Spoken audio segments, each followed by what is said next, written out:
Bienvenue dans ce nouvel épisode du podcast dans lequel on va parler à nouveau d'un livre qui était important pour moi et dans mon parcours de photographe et d'entrepreneur. Et encore une fois, ce ne sera pas un livre sur la photo et qui va vous aider au quotidien dans votre pratique de la photographie et de l'entrepreneuriat parce que, scoop, vous êtes entrepreneur. Ce livre s'intitule From Zero to One de Peter Thiel. Peter Thiel, vous connaissez peut-être, c'est un entrepreneur et investisseur assez connu, parce que c'est un des tout premiers, enfin c'est le premier à avoir mis de l'argent dans Facebook, notamment. C'est le cofondateur de PayPal, avec Elon Musk, et c'est le CEO de Palantir Technologies, qui est une boîte qui est assez leader sur pas mal de choses un petit peu louches, parce que il contracte essentiellement avec la CIA, la NSA, des agences gouvernementales, et c'est pas les choses dans lesquelles il y a le plus de vertu, mais c'est des choses très intéressantes. Notamment en termes d'IA. Mais là, je vous renverrai sur le podcast de Defense Zone si vous avez envie de vous former sur les questions d'IA, et notamment sur les parties un peu géopolitiques et de renseignement et militaire. Mais ça, c'est un autre sujet. Dans ce livre, Zero to One, il y a de nombreux concepts très intéressants que je vais partager. Je vais en partager 5 que j'ai notés, que je trouve vraiment ultra importants pour n'importe quel photographe. Le premier concept, c'est de chercher l'unicité. Un photographe doit développer son style, un style qui soit unique, qui le distingue de ses concurrents, et par style, on peut aussi dire positionnement, marketing, positionnement sur le marché. Ça veut dire avoir une approche particulière, soit purement esthétique, artistique, sur la composition, l'éclairage, les couleurs, la retouche, mais aussi sur le choix des sujets. Le choix des techniques utilisées en noir et blanc, des spécificités comme le portrait, le drone, les paysages, etc. Mais aussi par rapport aux clients que vous ciblez et notamment ce que vous allez faire en image. Ça peut être des mariages, des événements sportifs, des portraits corpos, des portraits personnels, de la photographie de nature, le photojournalisme, etc., etc. En gros, comment on cherche la proposition unique de vente, ce qu'on apprend à faire dans le business plan. Hein. Je vous renvoie vers la masterclass sur l'entrepreneuriat que vous pouvez retrouver dans mon espace de formation, où on apprend à chercher ça. Qu'est-ce qu'on va vendre concrètement? C'est quoi qui fait de nous quelqu'un d'unique sur le marché? Et on arrive sur le deuxième point, qui est d'ailleurs un des points principaux de ce bouquin, qui concerne la création d'un monopole créatif. La position de monopole, c'est concrètement, vous êtes le seul à proposer quelque chose. En France, on peut voir par exemple l'industrie qui était un peu disruptée d'ailleurs par Xavier Niel et Free, mais qui était jusqu'à son arrivée une sorte de monopole de 3 grands opérateurs téléphoniques. Vous avez la même chose sur par exemple, je sais pas, la SNCF, c'est un monopole, quasi monopole. L'électricité, il y a un monopole. La sécurité sociale, c'est un monopole. Et donc, quelque part, quand on est dans une situation de monopole, on se pose plus la question du prix, parce qu'on fixe le prix. Est-ce que vous savez combien ça coûte réellement la sécurité sociale en France, les soins de santé de mutuelle, etc. C'est très compliqué. Donc, c'est un peu pareil quand on est photographe, on va chercher une niche, on va chercher sa niche exclusive, un créneau sur lequel il y a peu de concurrence, le fameux océan bleu, où il n'y a personne dans l'océan et pas un océan rouge, où il y a plein de requins qui sont en train de se bouffer, et du coup ça devient un océan rouge. Non, on cherche l'océan bleu, où la concurrence est faible, où devenir un photographe de référence dans ce domaine, c'est pas si compliqué que ça. Par exemple, on peut chercher une sous-niche, comme par exemple le portrait sous-marin. Il y a peu de gens encore là-dessus. Il y a de plus en plus de monde, hein, parce qu'il y a des gens qui commencent à rentrer sur le marché, c'est une bonne illustration de l'océan. Mais ça peut être aussi, comme ce que j'ai fait moi à mes débuts, il y a maintenant plus de 10 ans, dans la photographie de sport extrême. Quand j'ai commencé, on était très peu nombreux à faire ça. Et en plus, dans les Pyrénées, là où j'étais, je suis toujours près des Pyrénées, mais il y avait personne qui faisait ça. Aujourd'hui, il y en a plusieurs. Mais j'étais le premier à le faire. Donc du coup, c'est moi qui ai raflé un petit peu la mise au début, parce que j'ai fait ça. Puis après, je suis allé dans le milieu de la défense. Et dans la défense, il n'y a pas grand monde non plus, en fait. Même aujourd'hui, quand on y réfléchit, des photographes qui sont spécialisés sur les questions de défense, sécurité, qui sont photojournalistes, qui ont une carte de presse, qui ont une formation de journaliste, qui sont indépendants en termes d'esprit sur ça, et qui ont un réseau suffisant pour faire des choses régulièrement, qui partent en opération extérieure, etc. Il y en a très peu. On est vraiment pas beaucoup. Donc, Trouver un créneau, trouver une niche exclusive, et à partir de ça, vous allez pouvoir bâtir une réputation. Une réputation de qualité et de fiabilité qui va attirer des clients de plus en plus haut de gamme et qui va ensuite vous permettre de vous recommander à d'autres clients et donc élargir votre cercle de clients. Ça peut inclure des publications régulières dans des grands magazines, des expositions dans des galeries, des collaborations avec des marques, etc., etc.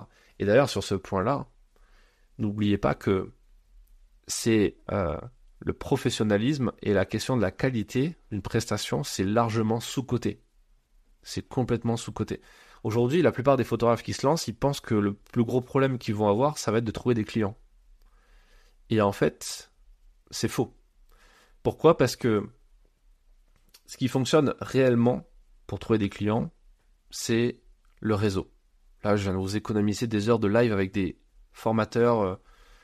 Je ne vais pas donner des noms, mais vous voyez beaucoup de pubs à eux passer sur Facebook pour vous attirer sur un webinaire de vente, pour vendre une formation pour vous apprendre à vivre de la photo, alors que eux vivent surtout en vendant des formations pour apprendre à vivre de la photo. Mais ça, c'est autre chose. Globalement, ce qui fonctionne vraiment après plus de 12 ans dans ce métier-là, je peux vous l'expliquer, vous le dire clairement, c'est d'avoir un bon réseau et de travailler votre réseau tous les jours. D'être tous les jours sur des réseaux comme LinkedIn, envoyer des messages, téléphoner, aller sur le terrain, rencontrer des gens, produire, faire des choses. Pas rester tout seul de son côté à essayer de faire un compte Instagram. Ça marche pas, ça.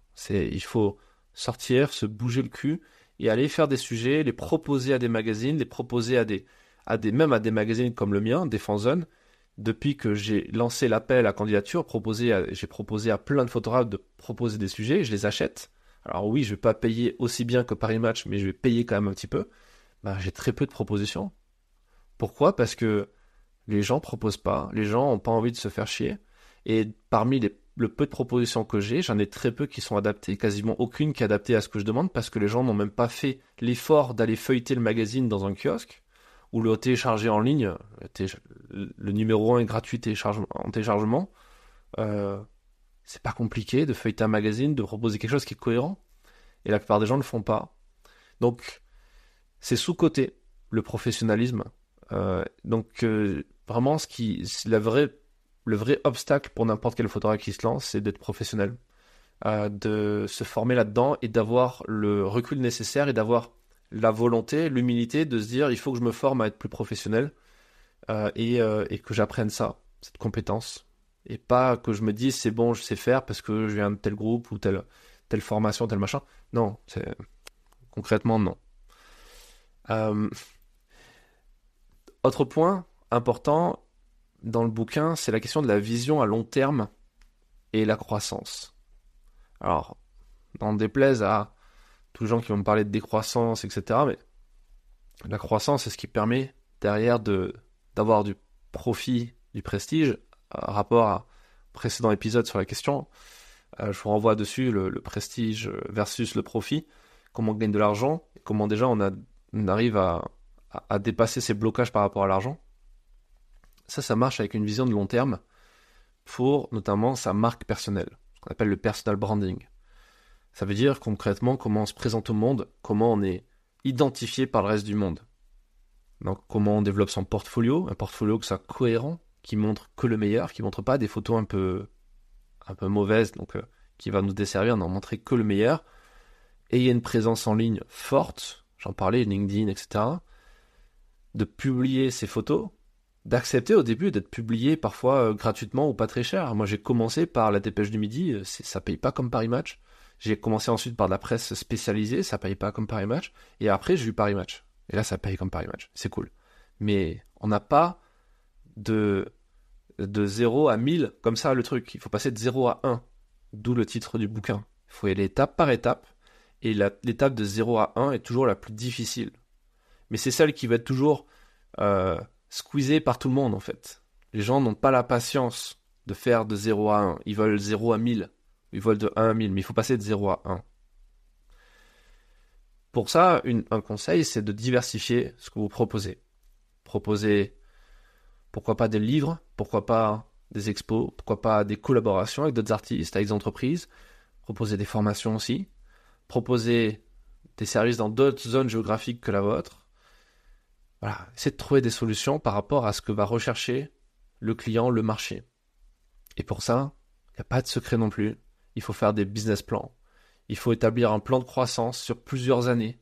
Il faut réfléchir à quelles vont être vos dépenses, vos potentielles rentrées d'argent. Vous formez à ça, vous formez à anticiper, à être plus productif, à plein de choses en fait. Et enfin, dernier point important dans ce bouquin, enfin il y en a d'autres, mais le dernier duquel je parlerai aujourd'hui, qui est l'utilisation des technologies. Peter Thiel, je vous l'ai dit, c'est le premier investisseur dans Facebook, dans les réseaux sociaux. C'est le premier créateur d'une énorme boîte aujourd'hui qui est valorisée plusieurs milliards dans l'IA, dans le renseignement, dans l'armée, l'environnement militaire et de nouvelles technologies. C'est quelqu'un qui comprend que tout est une question de nouvelles technologies, d'utilisation de la technologie. Pas des trucs les plus high-tech comme l'IA, mais des technologies. Et le bouquin a été écrit au début d'Internet.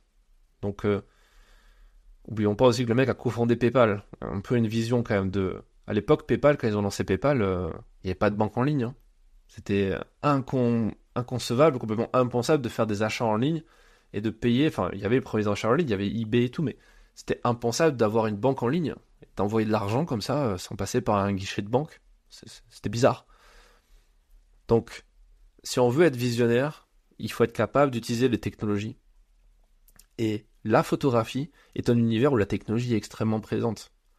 Les boîtiers photos ont de plus en plus d'IA, de reconnaissance de visage, etc., de suivi, d'autofocus, tout ça, ont des capacités de captation d'images, de captation de lumière, de photosensibilité dans les capteurs qui sont de plus en plus incroyables.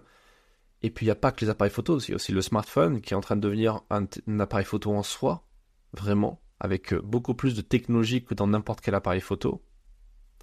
Vous avez les drones, vous avez la vidéo, vous avez les optiques, vous avez les post-traitements avec de l'IA de plus en plus, que ce soit dans Lightroom, Photoshop, Adobe Premiere, etc. Vous devez vous intéresser à la technologie un minimum. Je dis pas qu'il faut se taper 50 vidéos par jour de tests de matériel, ou je sais pas trop quoi. Mais il faut s'intéresser à ça pour essayer de comprendre comment ça marche, qu'est-ce qui est le mieux sur le marché, quels sont les meilleurs équipements, quels sont les meilleurs logiciels de retouche, comment on utilise cette technologie, comment on utilise notamment l'IA, on y revient, mais aujourd'hui c'est ça. Comment vous faites pour utiliser l'IA pour être plus performant et plus productif? Il y a plein de façons de faire. Moi j'ai fait des formations sur ces questions-là et je continue à suivre des formations sur ces questions-là. Et surtout, il faut l'adapter à vous. Moi je suis des formations auprès d'experts de l'IA dans des thématiques globales, généralistes, scientifiques, et je l'applique en faisant des formations pour des photographes, pour des journalistes, pour apprendre à mieux écrire, pour apprendre à écrire plus vite, pour apprendre à gagner du temps, être productif, gérer les réseaux sociaux, etc., etc. Et enfin, il y a tout ce qui est marketing digital, qu'il faut exploiter beaucoup plus. Vous avez plein de solutions, je ne vais pas en dévoiler beaucoup ici, mais allez vous former pour ça. Des outils qui vous permettent de automatiser, planifier, gagner du temps, avoir des collaborateurs virtuels en fait en quelque sorte. Il y a plein de gens qui disent oui il me faudrait un stagiaire, il me faudrait un alternant, etc. Non, ça marche pas. Ça marche pas. Ce qu'il vous faut, parce que vous savez pas manager, vous saurez pas les payer, vous saurez pas les driver et vous aurez pas les bonnes personnes. Non, par contre, une IA avec un outil, avec plusieurs logiciels, du no-code, des logiciels que vous pouvez utiliser sans avoir à coder du HTML, etc. Tout ce que du Python, de je sais pas trop quoi. Vous avez juste besoin de savoir utiliser ces logiciels-là et avoir un peu de temps à investir là-dedans pour vous former. Tout simplement. Et une fois que vous aurez ça, vous allez pouvoir faire du SEO, améliorer votre visibilité en ligne, mettre en place des campagnes de pub ciblées, efficaces, rentables. Vous allez automatiser des processus internes. Vous allez améliorer l'efficacité opérationnelle de votre boîte, réduire les coûts et du coup rentrer de l'argent. Et en fait, ensuite, développer votre activité.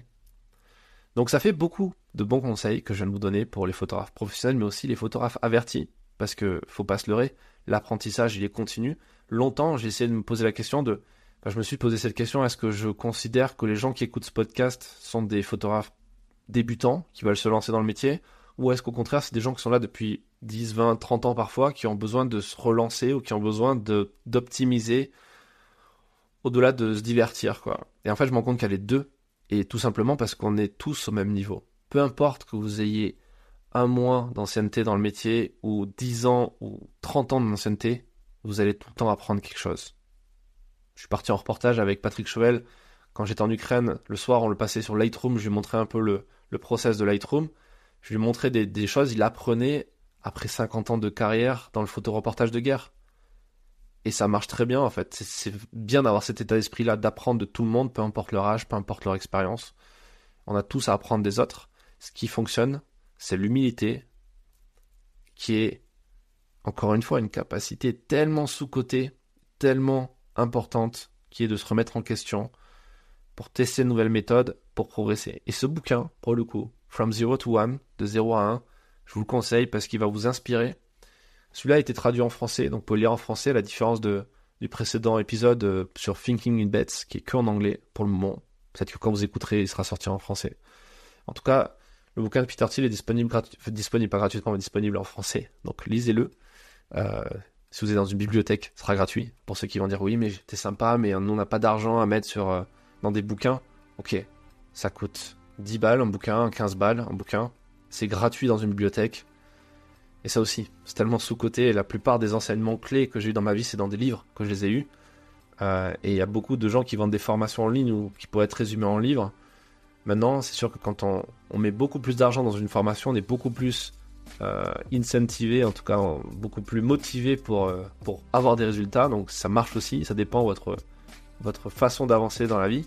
Mais lisez des bouquins. J'espère que cette série de livres vous plaît. Dites-moi dans les commentaires si c'est le cas. Si vous avez des lectures à me conseiller, je suis preneur aussi. J'aime bien découvrir de nouveaux bouquins, de nouveaux auteurs. Et on se donne rendez-vous dans un prochain épisode du podcast où je reparlerai peut-être d'un livre. Ou là, pour le prochain, ça sera vraisemblablement une interview. Et ensuite, ce sera à nouveau des livres, des réflexions. Abonnez-vous au podcast, c'est pas fait. Partagez-le.